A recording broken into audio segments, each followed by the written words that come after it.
Hi guys, how are you today? Adik-adikku pelajar, mahasiswa, dan saudara-saudaraku dimanapun Anda berada.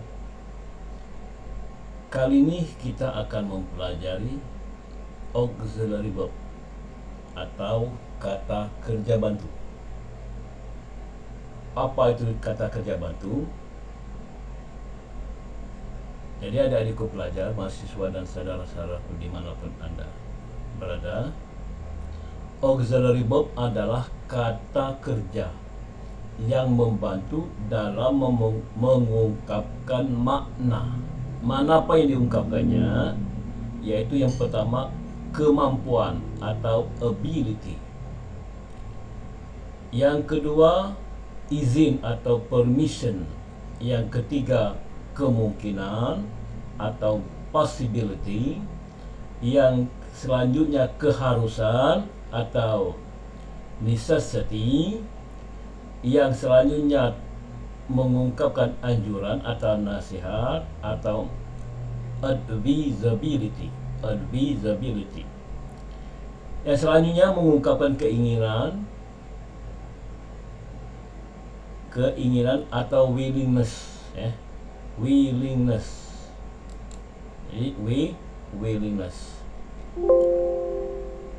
Nah, untuk kemampuan adik-adikku, dia diwakili oleh can atau could. Jadi untuk mengungkapkan kemampuan diwakili oleh kata can atau could. Untuk izin atau permission diwakili oleh kata may atau can. Jadi may di sini artinya boleh, can bisa. Kemudian untuk kemungkinan, possibility, yaitu may, might, dan could. Untuk keharusan atau necessity diwakili oleh auxiliary verb must. Untuk advisability atau anjuran atau nasihat diwakili oleh auxiliary verb should. Untuk willingness atau keinginan diwakili oleh will atau shall. Nah, kembali ke definisi tadi. Jadi auxiliary verb adalah kata kerja yang membantu dalam mengungkapkan makna kemampuan, izin, kemungkinan, keharusan, anjuran, atau keinginan. Kepada siapa diungkapkannya? Yaitu pada kata kerja yang terletak setelah auxiliary verb tersebut. Jadi auxiliary verb ini membantu dalam mengungkapkan makna. Mana apa? Kemampuan. Kepada siapa yang dia mengungkapkan? Kepada kata kerja yang terletak setelah auxiliary verb tersebut. Nah, untuk jelasnya kita contohkan di slide di bawah ini. You can speak Arabic. Anda bisa berbicara bahasa Inggris. Di mana di sini auxiliary verbnya adikku? Auxiliary verbnya adalah kata can.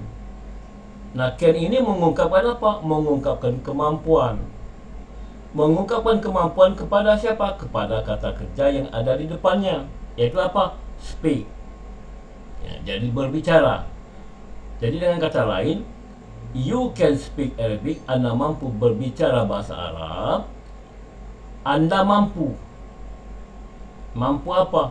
Mampu berbicara.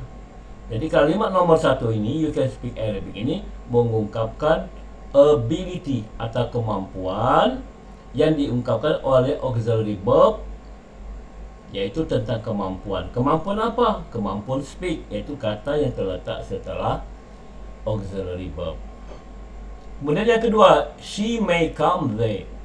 Dia boleh, boleh datang ke sana.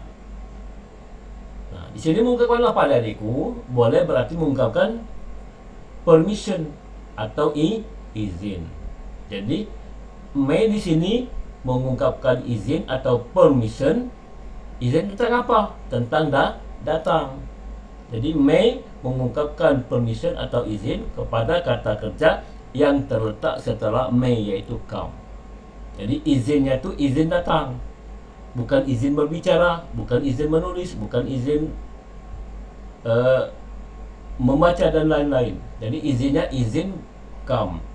come-nya terletak setelah may.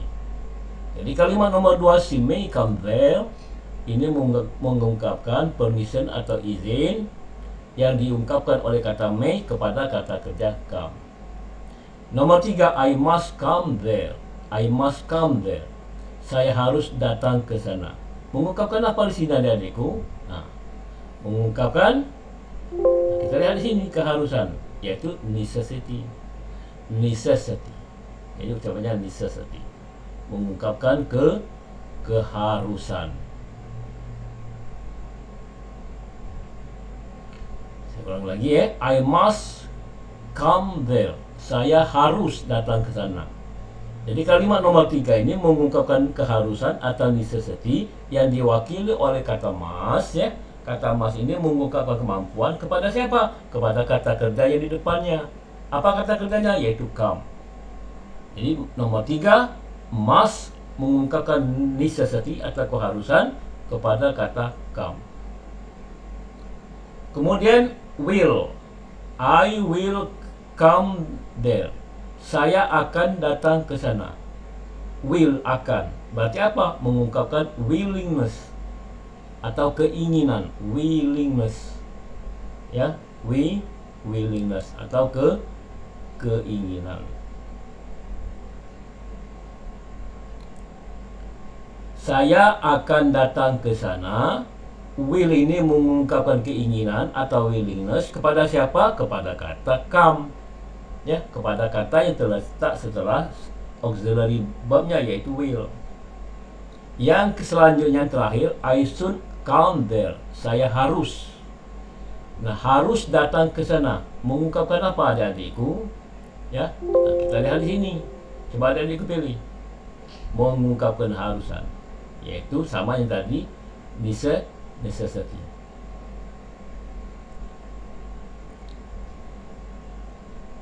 Nah, itulah makna dari auxiliary verb. Jadi saya ulangi sekali lagi, auxiliary verb adalah kata kerja bantu yang mengungkapkan makna makna izin, makna kemampuan, makna keinginan, makna keharusan. Kepada siapa? Kepada kata kerja setelah auxiliary verb tersebut. Saya kira cukup mudah untuk memahami auxiliary verb ya. Nah, sekarang auxiliary verb ada berapa macam? Auxiliary verb secara umum dibagi atas 3 macam. Tiga-tiganya termasuk dalam auxiliary verb. Yang pertama, auxiliary verb modal. Yang mana modal itu yang kita bahas tadi, yang mengungkapkan kemampuan, izin, keinginan, keharusan, itu semua modal. Jadi yang auxiliary verb modal ini ada can, ada could, shall, should, will, would, may, might, dan must. Semuanya diikuti oleh verb 1. Nah, adik-adik lihat di kolom pertama. Jadi ini auxiliary verb modal. Yang selanjutnya auxiliary verb to be. Ada berapa macam di sini to be? Ada 8. Is, am, are, was, were, be, been, being. Jadi dari is sampai be ini digolongkan apa? Kepada auxiliary verb atau termasuk auxiliary verb.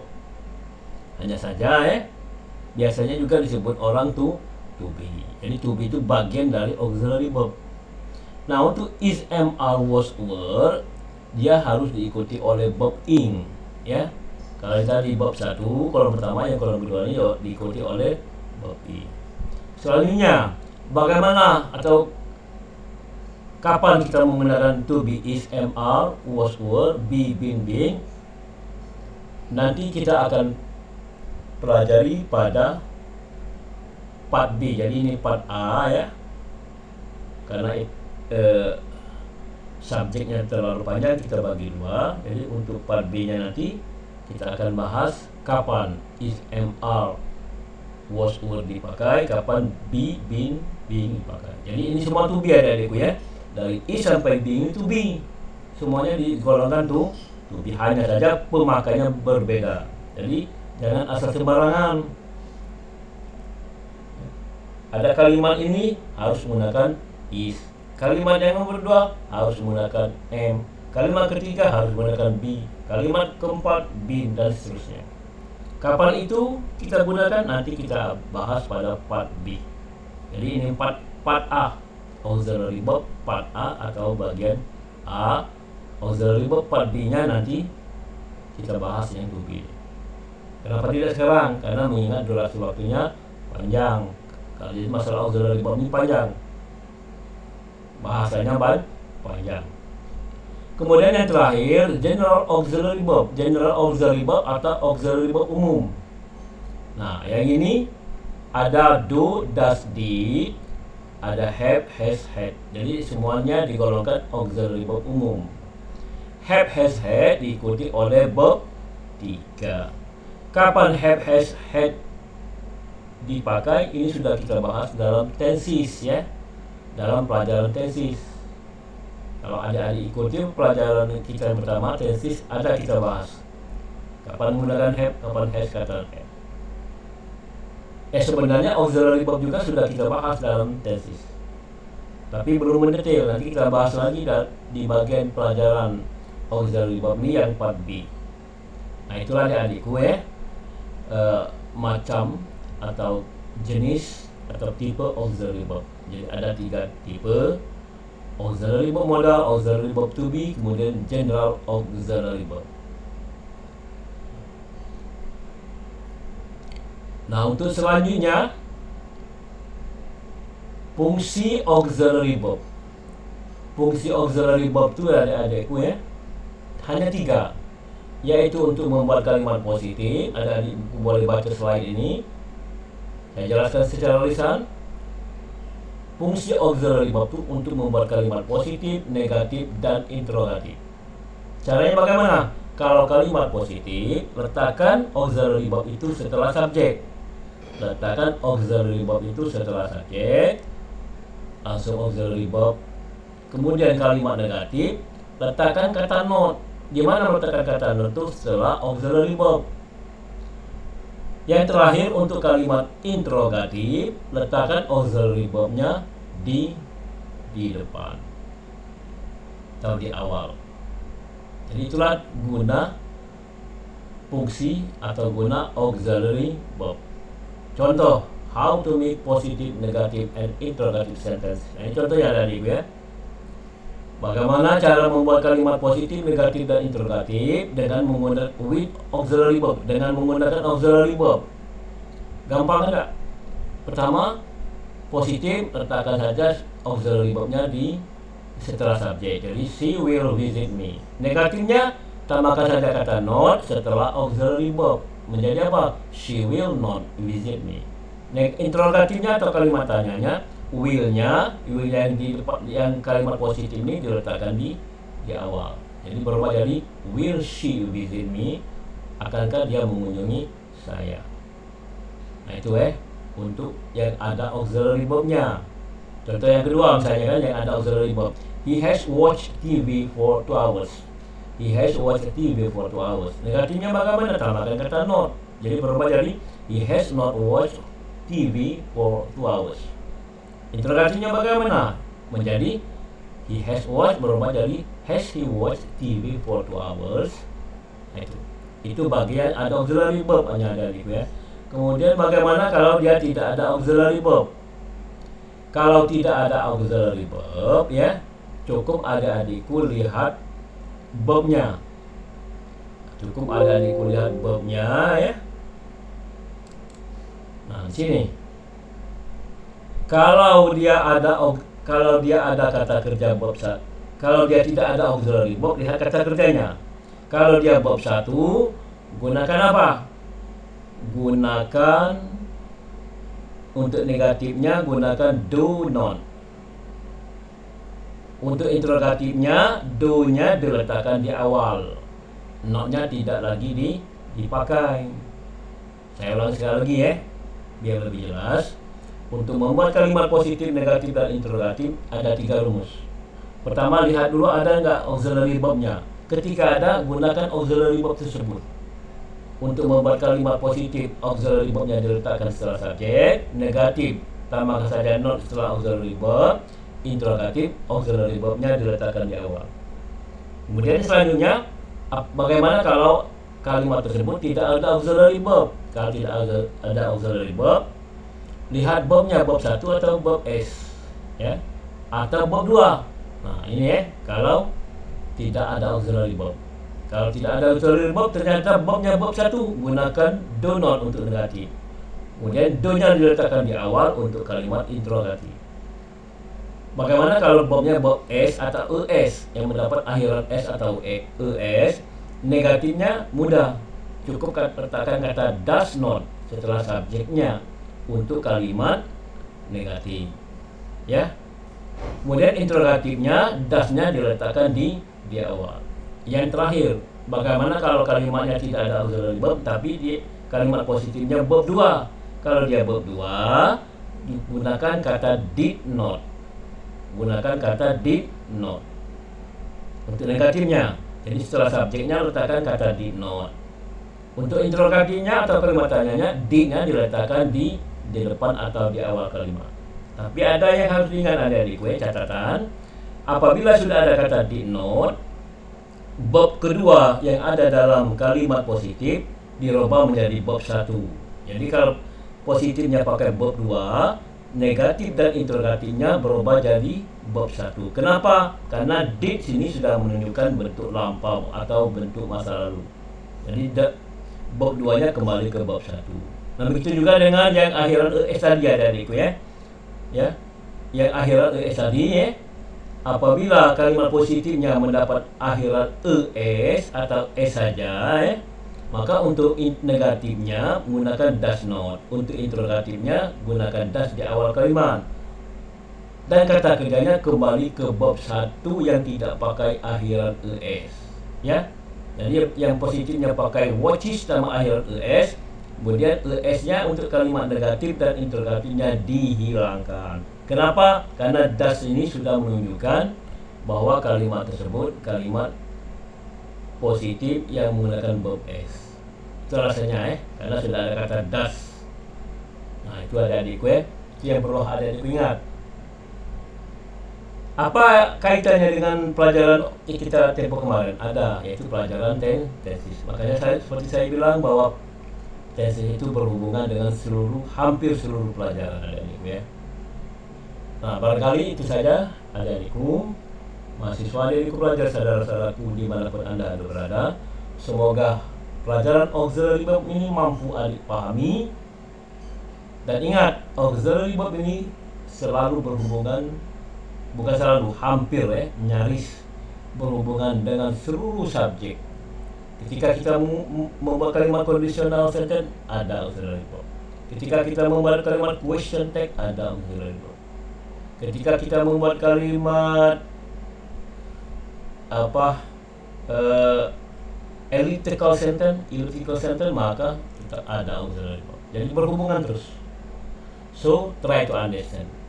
Try to learn by heart the auxiliary verb. Why? Because auxiliary verb is very related with other subject. Again, I repeat again. Learn by your heart auxiliary verb. Auxiliary verb is very, very important for you to learn by heart. Why? Because auxiliary verb is related with other subject, with other grammar. So try to understand, try to practice your plan in your communication, in your daily communication. Suppose that we have a question, just write your question on comment space. Inshallah, if the God will, I'm going to answer all of your questions on my channel. Thank you for watching. See you next time. And I hope all of my explanation this time will be easily to be understood by you. Again, I remind of you again, practice your English with your classmate. Practice your English with your English teacher, practice your English with your father, with your mother, with your neighbor, with your friend. I am sure that the more you practice, the better your English will be. See you next time. Salam kompak, salam global. Thank you very much.